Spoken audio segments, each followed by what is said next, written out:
What if I told you someone built an entire airport inside the ocean itself? Not on the shore, not near the water, literally floating on the Pacific Ocean. This is Kansai International Airport, the wildest engineering bet ever made. Here's the crazy part. It was already sinking and they built it anyway. Wait until you hear how Japan turned a sinking disaster into pure genius.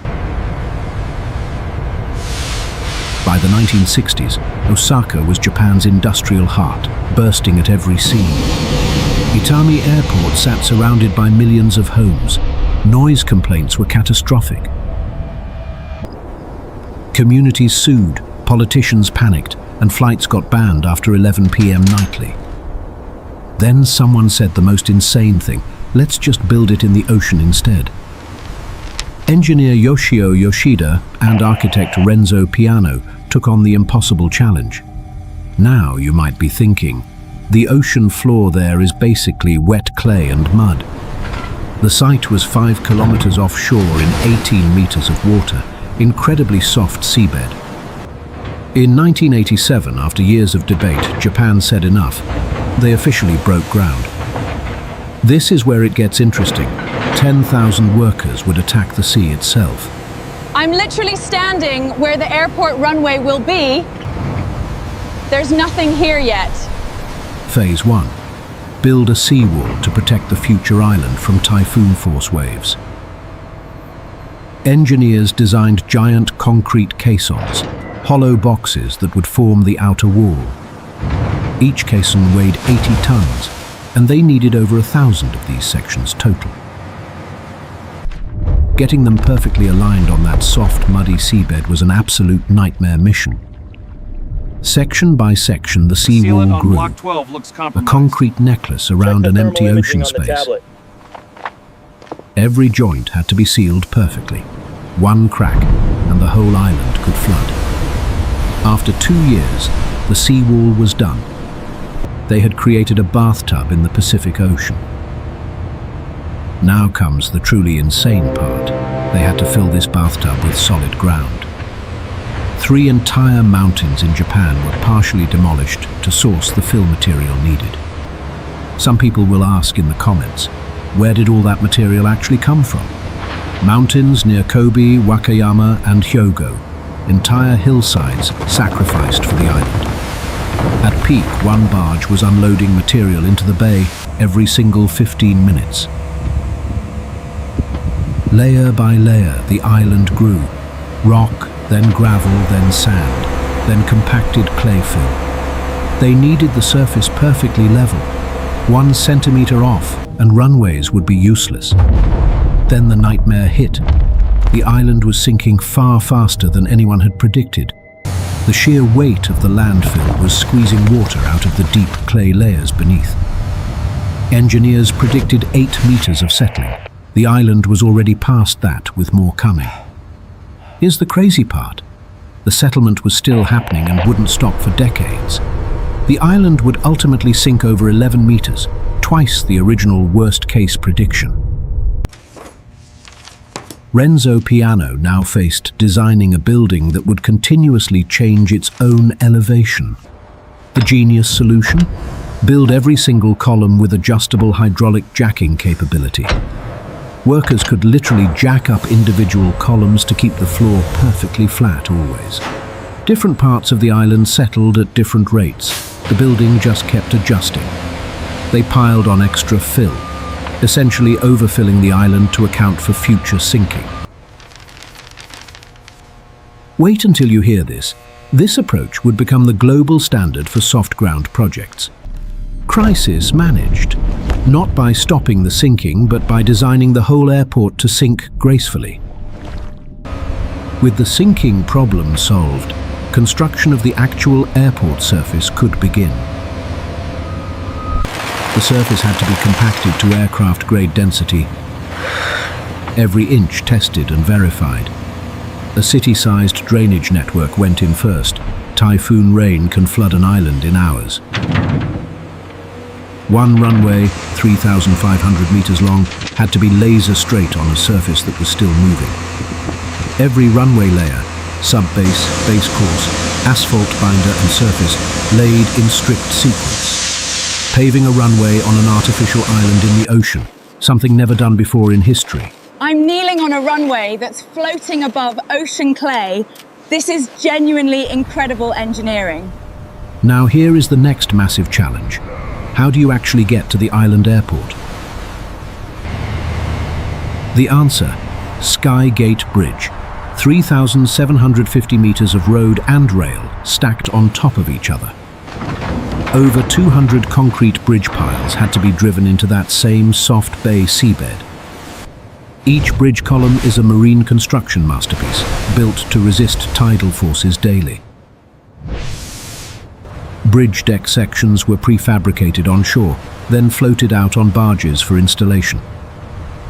Each section weighed 200 tons and had to land perfectly, or the whole span would be off. Both ends of the bridge were built simultaneously, racing to meet in the middle of the bay. Here's the crazy part. The two halves had to align to within just millimeters at the center. When those final welds were made, Japan had built its first double-deck ocean bridge connection. Test vehicles crossed the bridge first, engineers monitoring every vibration, every flex point. Road above, rail below, dual transportation to a floating airport island, built for the ages. Now the crown jewel, Renzo Piano's terminal, the longest building on Earth when it opened. The curved roof wasn't just beautiful, it was scientifically designed to deflect typhoon winds. Remember those adjustable columns? Each one has its own jack. There are over 900 of them. The structural steel for this terminal alone weighed over 70,000 tons, staggering scale. Every roof truss was custom-made. Renzo Piano's curve meant 0 standardized sections existed. This is where it gets interesting. 82,000 individual stainless steel panels form that roof. Each panel had to be installed at a precise angle. Flat panels would have shattered the design. Piano designed the interior to feel like a canyon, sun moving across the space like a sundial. The glass facade used 900 specially made glass panels, each one a slightly different dimension. Underneath the beautiful design lived the reality, 200 kilometers of electrical cable alone. The baggage system alone took 18 months to install, 70 kilometers of underground conveyor belts. 42 boarding gates had to be built, each one reachable without a single staircase or elevator. The control tower stands 66 meters tall. It has to see every corner of that long single runway. Over 10,000 runway lights were installed, each one tested individually before night operations. An underground fuel farm with 24 million litre capacity was buried beneath the aircraft apron. Instrument landing systems were calibrated to guide aircraft through Japan's notorious sea fog. Runway markings had to be perfect. Pilots see these as critical guidance from thousands of feet up. The apron could handle 41 international and 14 domestic aircraft simultaneously at full capacity. Japan gets battered by typhoons every year, and this island has nowhere to hide from them. Engineers spent years in wind tunnels testing the terminal against Category 5 typhoon force winds. The curved roof acts like an aircraft wing. Wind flows over it instead of slamming straight into it. The seawall was raised and reinforced after wave models showed underperformance in extreme storms. The terminal has over 1,000 expansion joints. It flexes like a living structure in high winds. In 2018, Typhoon Jebi, the worst in 25 years, directly hit Kansai Airport with terrifying force. A tanker ship broke free and slammed directly into Skygate Bridge, cutting off the island completely. 3,000 people were stranded on the island, evacuated by boat and helicopter over 2 days. Here's the incredible part. The terminal itself survived completely intact, exactly as Piano designed. After Jebi, they upgraded the seawall again, because every disaster teaches engineers something new. Even after the worst typhoon in decades, this building didn't move 1 inch. Incredible design. Traffic exploded so fast that Japan built a second island. Island 2 began construction in 1999. Engineers used everything learned from Island 1. Island 2 was built faster and more precisely. Terminal 2 was designed for budget airlines, simple, fast, and brutally efficient for passengers. A second runway meant Kansai could handle takeoffs and landings completely simultaneously. An elevated taxiway bridge connects the two islands. Aircraft literally taxi from island to island. The whole reason for building in the ocean? No noise limits. Kansai runs 24 hours a day, always. The overnight cargo operation is massive. Billions of dollars of freight move through every night. Proceed to the Every next terminal available system was agent. tested live with mock Make passengers sure before all a single electronics real are traveller placed in the entered. gray bins provided. 2 islands, 2 terminals, 2 runways, 1 bridge, all built where there was only ocean before. September 4th, 1994. After 7 years of construction, Kansai International Airport opened its doors. The very first flight to land was a Japan Airlines 747 from Tokyo. The crowd went absolutely wild. Passengers entered a terminal unlike anything in aviation. The canyon-ceiling interior was breathtaking. Airlines from 40 countries scheduled flights to Kansai within the first year of operations. From the air at night, Kansai looks like a glowing spacecraft landed in the middle of the sea. A control room monitors every settlement sensor.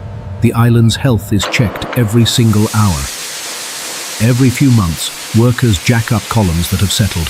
The building self-corrects like clockwork. Walking the full terminal is a 15-minute journey. It is genuinely the length of many city streets.